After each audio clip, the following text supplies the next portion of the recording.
আসসালামু আলাইকুম গাইজ, দেখেন ঘাটাইল বেকুর শহর। ঘাটাইলকে বেকুর শহর বলা হয়। দেখতে থাকেন, আমি আপনাদেরকে দেখাই। হ্যাঁ, এই যে দেখেন কত সুন্দর বেকুর শহর। পুরা ঘাটাইল এখন বেকুতে ভরপুর, কানায় কানায় ভরপুর, হাজার হাজার বেকুর গাইজ।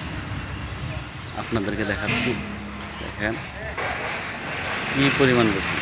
এটা তো মানে একটা গ্যারেজ, আরও চারো তরফ এরকম অনেক গ্যারেজ। ঘাটাইলের মাটিতে বেকুর বিজনেসটাই আসলে বড়, তারপর অন্য অন্য বড় বড় বিজনেস আছে। তো ইদানিং বেকুর বিজনেসটাই বড় হয়ে দাঁড়াইছে। তো গাইজ আপনারা দেখতে থাকেন। তো দেখেন কি পরিমাণ বেকুর। দেখেন একটা গ্যারেজ, এখানে বেকুরটা সার্ভিসিং হয় এই একটা জায়গায়। এই একটা গ্যারেজে এতগুলো বেকু উঠছে। এখন সমস্ত বেকু কাজ কাম করানো হবে, তারপর আবার সিজন চালু হবে 4 মাস পর থেকে। 4 মাস এইভাবেই সমস্ত বেকুর কাজ কাম চলবে, দিনরাত 24 ঘন্টা এইভাবে কাজ চলবে। দেখছেন গাইস কি পরিমাণ বেকু।